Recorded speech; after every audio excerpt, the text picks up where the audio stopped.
Os juízes vão juntar-se para pressionar o governo a rever a tabela salarial única. Este é um dos assuntos da presente edição do nosso jornal.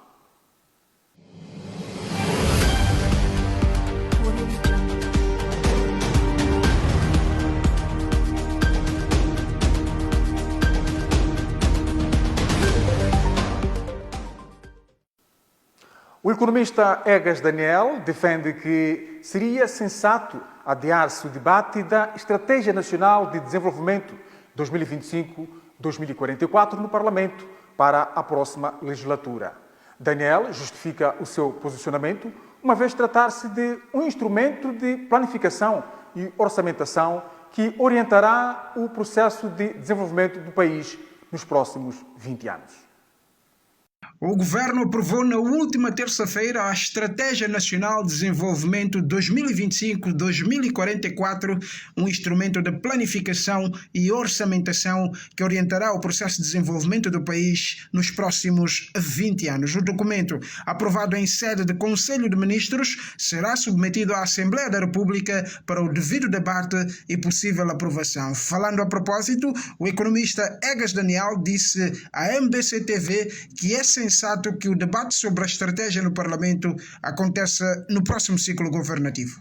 A socialização e a consolidação do debate na Assembleia da República, a ser feito agora, num contexto eleitoral conturbado, em que o novo governo vai ser eleito, pode não gerar um melhor clima de apropriação. Então, o que estou a sugerir é que talvez haveria maior relevância e maior apropriação e melhor socialização e maior consenso para a implementação dessa nova estratégia, se este debate incluísse os novos atores que vão assumir as rédeas do país no próximo ano. Numa outra abordagem, mas ainda na atualidade econômica nacional, Egas Daniel considera de errada a exclusão dos economistas na composição do Comitê de Supervisão do Fundo Soberano. Então, isso é realmente retirar um grupo importante numa especialidade econômica, retirar este grupo de fazer parte do processo de supervisão da gestão desse fundo soberano. Então, eu acho que realmente é um erro de excluir um grupo de especialidade técnica. Refira-se que já está em curso o processo de submissão das candidaturas dos potenciais membros do Comitê de Supervisão do Fundo Soberano. A Associação Moçambicana de Juízes vai mobilizar mais de 500 membros em julho próximo para pressionar o governo a rever o enquadramento deste grupo profissional na tabela salarial única. A informação foi revelada pelo presidente da agremiação, Esmeraldo Matavel. O presidente da Associação Moçambicana de Juízes, Esmeraldo Matavel, acaba de revelar que a agremiação vai reunir mais de 500 juízes em julho do presente ano para traçar medidas concretas em relação à reivindicação sobre o impacto da implementação da tabela salarial única nesta classe profissional. A nossa Associação Moçambicana de Juízes vai reunir-se no dia 6 de julho. É nessa reunião onde vamos fazer o balanço do que até lá teremos conseguido em termos daquilo que são os nossos direitos, e caso não tenhamos conseguido nada, é lá onde vamos decidir que medidas enérgicas, concretas iremos tomar para fazer face à situação. Esmeraldo Matavel avança que a associação já depositou o caderno reivindicativo no governo e na Assembleia da República e espera ver seus direitos satisfeitos. O processo de reivindicação dos direitos dos juízes está em pé. Já depositamos o nosso caderno reivindicativo no governo e na Assembleia da República. Neste momento, continuamos à espera a qualquer momento de ou os nossos direitos serem satisfeitos, conforme recomendamos no nosso caderno, ou nos chamarem para uma possível conversa, para um diálogo. Recorde-se que a classe de juízes é um dos grupos profissionais que tem vindo a contestar a implementação do TSU sob a alegação de que o enquadramento dado põe em causa o Estatuto Constitucional dos Juízes ao excluir determinadas categorias da condição de titular ou membro do órgão de soberania. Na edição de ontem do nosso jornal, referimos que o porta-voz do Movimento Democrático de Moçambique, Ismael Nhocuqué, disse que a escolha de Fátima Mimbiri foi estratégica para o partido. No entanto, a matéria que difundimos se referia a um outro assunto. Vai a seguir a reportagem certa. Rumo às eleições gerais de 9 de outubro próximo para a escolha do Presidente da República, deputados e governadores provinciais, a terceira maior força política do país, o Movimento Democrático de Moçambique, apresentou a lista oficial dos nomes que encabeçam as listas para governador. Questionado sobre a escolha de Fátima Mimiri para a província de Maputo, o porta-voz do MDM disse que a membro da sociedade civil é a escolha acertada para os interesses do partido, tendo sublinhado que Mimiri não é membro do partido. Foi nesse espaço, nesta abertura, que a Fátima Mimiri decidiu abraçar este projeto do MDM e liderar esta lista para a província de Maputo. Portanto, ela não é membro do MDM, ela é uma cidadã disposta a apoiar neste processo que deve culminar, obviamente, com a retirada da Frelimo do poder. Segundo Ismael Nhacuque, os 10 nomes escolhidos pelo MDM seguem um critério de proveniência, excluindo desse modo a mobilidade de quadros feitos por outros partidos políticos. O Conselho Nacional do MDM aprovou uma deliberação de que o partido não devia fazer mobilidade de quadros. Se vocês forem olhar para as listas do MDM, hão de constatar que não há em nenhuma lista do MDM um cidadão que não seja natural da província que concorreu. As listas de candidatos a deputados e governadores provinciais para as 7ª eleições gerais deverão ser validadas pelo Conselho Constitucional nos próximos dias. A Associação Moçambicana de Juízes defende que tirar poder dos tribunais judiciais é mau para a democracia. A mesma opinião é comungada pela Ordem dos Advogados de Moçambique. A Associação Moçambicana de Juízes defende que tirar o poder dos tribunais judiciais de declarar nula a eleição não é o melhor caminho para a democracia. A declaração foi feita pelo juiz e presidente da AMJ, Esmeraldo Matavel, em relação ao veto da lei eleitoral pelo presidente da República, Filipe Jacinto Nunes. Este caminho, agora, de se pensar que os tribunais nem sequer podem mandar recontar os votos, não é o melhor caminho para a democracia. Nós achamos que, como país, estamos a regredir, estamos a dar passos para trás, porque, olhem, não é possível um órgão ser simultaneamente de primeira e última instância. Para o juiz, a devolução da lei ao Parlamento vai criar mais conflitos eleitorais. Esta intervenção dos tribunais haveria de conferir maior confiança política dos cidadãos ao processo eleitoral.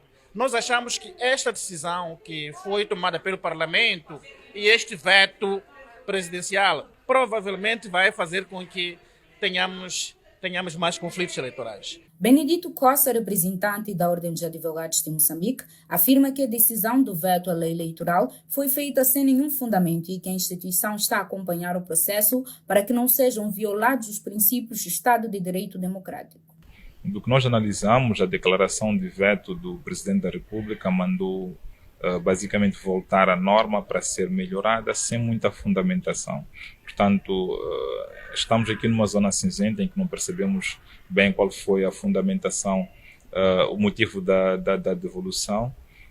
Esperemos que neste processo sejam respeitados os princípios estruturantes do Estado de Direito Democrático. A lei eleitoral vetada pelo Presidente da República conferia aos tribunais judiciais o poder de ordenar a recontagem de votos em caso de contestação de resultados das eleições.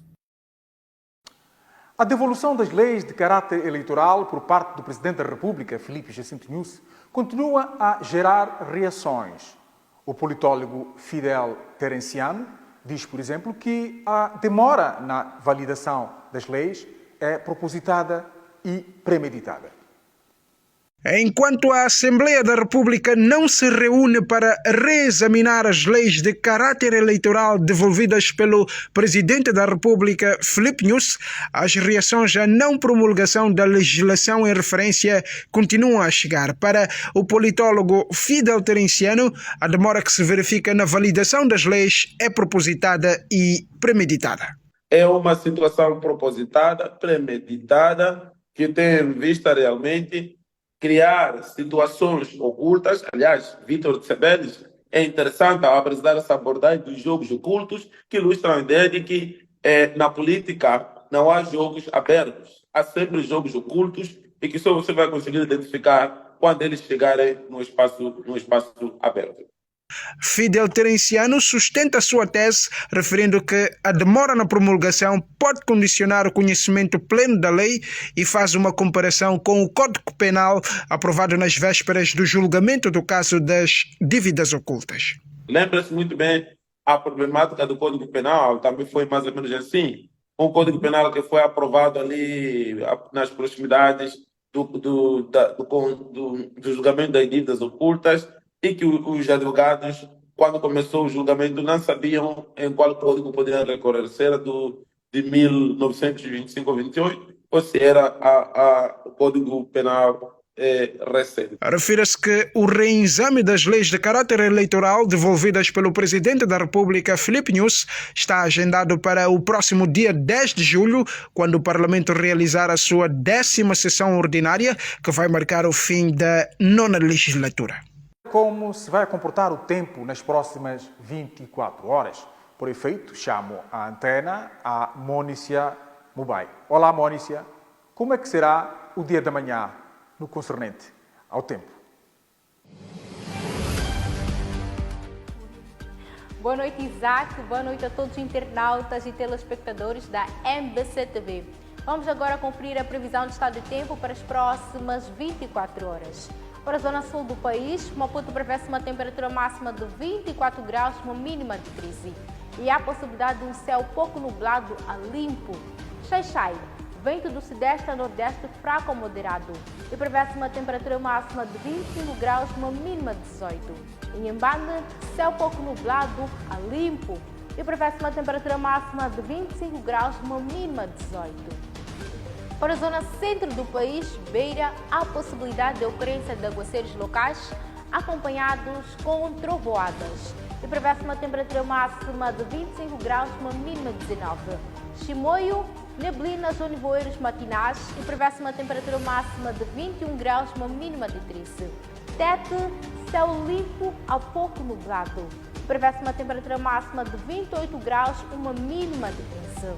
Para a cidade de Quelimane, céu pouco nublado, localmente muito nublado. E prevê-se uma temperatura máxima de 26 graus, uma mínima de 17. Para a zona norte do país, Nampula, céu pouco nublado, temporariamente nublado ao longo da zona costeira. E há possibilidade de chuviscos locais. E prevê-se uma temperatura máxima de 27 graus, uma mínima de 16. Pemba, céu nublado, temporariamente nublado. E prevê-se uma temperatura máxima de 30 graus, uma mínima de 22. E Lixinga, vento do sudeste a leste fraco ou moderado. E prevê-se uma temperatura máxima de 20 graus, uma mínima de 19. Obrigada pela atenção dispensada, bom fim de semana e até a próxima. E é tudo quanto a informação esta semana. Voltamos a ver-nos numa próxima oportunidade. Um bom fim de semana e bem repousado.